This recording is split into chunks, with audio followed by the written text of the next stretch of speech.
कहानी माँ तुम ऐसी होती। सुरेश बहुत परेशान था। उसे समझ नहीं आ रहा था कि वह इस परिस्थिति से कैसे निपटे। वो अपनी माँ को बहुत चाहता था, किंतु अपनी पत्नी और बच्चे उसकी माँ से बहुत दूर भागते थे, क्योंकि उसकी माँ की एक आंख नहीं थी, साथ ही उसकी कमर 90 अंश तक झुकी हुई थी। वैसे वह अपना सब काम खुद कर लेती थी, किंतु फिर भी वो उसकी पत्नी और बच्चों को हमेशा खटकती थी। दादी, आप ऊपर कमरे में जाओ, मेरे दोस्त आ रहे हैं, सुरेश के बेटे संजीव ने बड़े बेरुखे से कहा। पर बेटा, मैं तो यहाँ बहुत दूर बैठी हुई हूँ, सुरेश की माँ ने बहुत प्यार से कहा। नहीं, आप उन्हें सामने मत रहो, वो मुझे चिढ़ाते हैं, संजीव ने जोर से डांटते हुए कहा। क्या हुआ संजीव, क्यों चिल्ला रहे हो? सुरेश की पत्नी कमला ने किचन से ही आवाज़ लगाई। देखो ना माँ, ये दादी यहीं ड्राइंग रूम में बैठी है और मेरे दोस्त आ रहे हैं, संजीव ने शिकायत भरे लहजे से कहा। माँ जी, आप ऊपर चली जाओ, क्यों हम लोगों की लज्जा करवाती हो, कमला के बेटे के पक्ष में लेते हुए कहा। बेचारी सरस्वती चुपचाप उठकर नीचे के सहारे ऊपर जाने लगी। कमर झुकने होने के कारण वह ऊपर चढ़ने में बहुत परेशानी हो रही थी, किंतु वह पूरी ताकत से ऊपर अकेले कोने में कमरे में जाकर बैठ गई। शेष बाजू के कमरे सब सुन रहा था। उसे कष्ट हो रहा था कि उसकी माँ को अपमानित होना पड़ रहा है, किंतु वह असहाय था।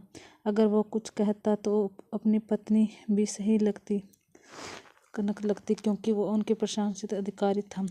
उनका समाज स्तर बहुत ऊंचा था, उनके ससुराल भी एक ऊंचे घराने में था।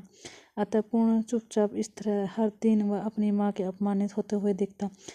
रात को सुरेश की पत्नी ने कहा, देखो जी, अब कुछ कर लो। कलेक्टर साहब, अपनी पत्नी आई थी। माँ जी अपनी देसी धुन में धारा में उनसे मिलने गई और मुझे बस शर्म आ रही थी। बताओ, वही ये मेरी सास है, मैंने कह दिया कि दूर के रिश्तेदार है, इल्जाम कराने आई है, इलाज कराने। सुरेश के रोने आ गया, किंतु वह फिर भी चुप रहा। उसे समझ नहीं आ रहा था वो क्या करे।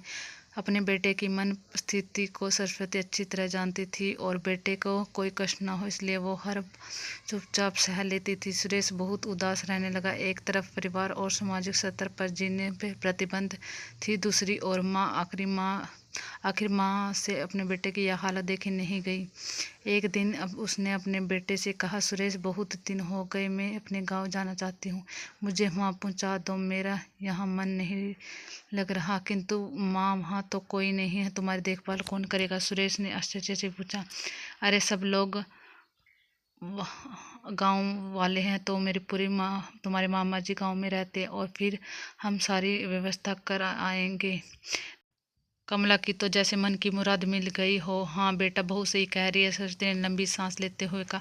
सुरेश जाना था कि माँ मैं को देखभाल करने वाला कोई नहीं है, लेकिन माँ मेरी पत्नी के जिद के कारण वह माँ को गांव छोड़ने के विवश हो गया। माँ को गांव छोड़कर आने वक्त उसे रोना आ रहा था तथा अपनी बेबसी पर गुस्सा आ रहा था, किंतु परिवार और पत्नी समाज ने उसके इन मनोभावों को दबा दिया और वो सुकून सा महसूस करने लगा। कुछ दिन के बाद उसे चाचा, जो अमेरिका में रहते थे, आने वाले थे। जब सुरेश बहुत छोटा था, उसके पिता जीवित थे, तब वो भारत आए थे और उसके बाद वो अब भारत आने वाले थे। पूरा परिवार और आस पड़ोस बहुत उत्साहित था। अमेरिका में सुरेश के डॉक्टर चाचा आ रहे थे। डॉक्टर मनोज ने उसे जैसे ही घर में कदम रखा, सबसे मिलकर बहुत उत्साह से उनका स्वागत किया।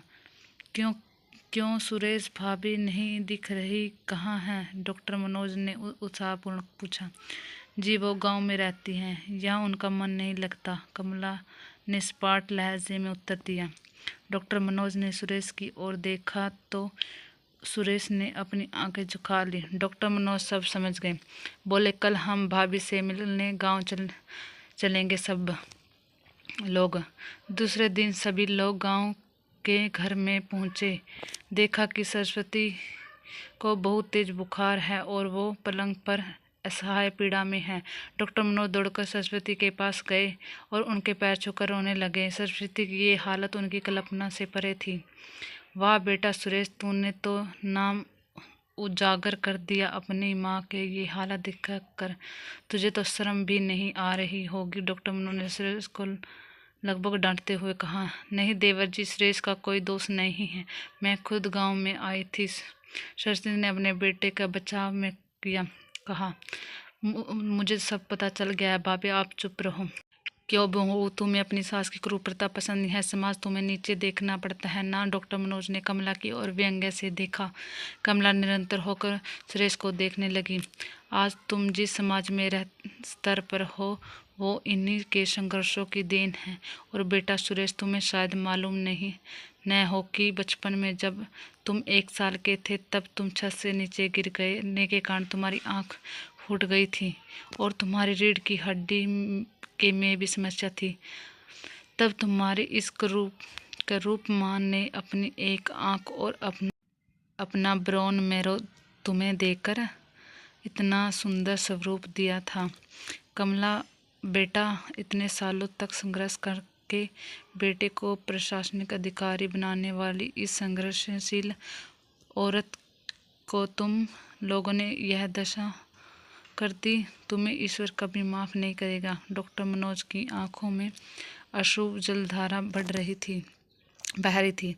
अब भाभी, आप मेरे साथ अमेरिका जाओगी, यहाँ इन स्वार्थी लोगों के बीच नहीं रहोगी। डॉक्टर मनोज ने सरस्वती से कहा। सुरेश को तो कांटों तो खून नहीं था। डॉक्टर मनोज जो उसके चाचा थे, उन्होंने तो राज बताया। उसके बाद तो जरूर उसको यही लग रहा था कि उसके ज़्यादा पापी इंसान इस दुनिया में कोई और नहीं है। वह दौड़कर गया और माँ सरस्वती के कदमों से लिपट गया। और माँ, मेरा अपराध अक्षम्य है। मैं जानबूझकर चुप्पी साधे रहा, आपका अपमान करवाता रहा, जब सिर्फ आप ही उस घर में मेरे साथ रही और कोई नहीं। सुरेश ने अज्ञान दृष्टि से अपनी पत्नी और बच्चों को देखा। कमला को भी बहुत पश्चाताप हो रहा था, किंतु उसकी हिम्मत नहीं हो रही थी कि वो सरस्वती से आंख मिलाकर सरस्वती ने कमला को मन परिस्थिति समझकर उसको पुचकारते हुए अपने पास बुलाया और सुरेश को डांटते हुए कहा। खबरदार, जो मेरी बहू को मुझसे अलग करने की कोशिश की तो तुझे ही घर से बाहर निकाल दूंगी।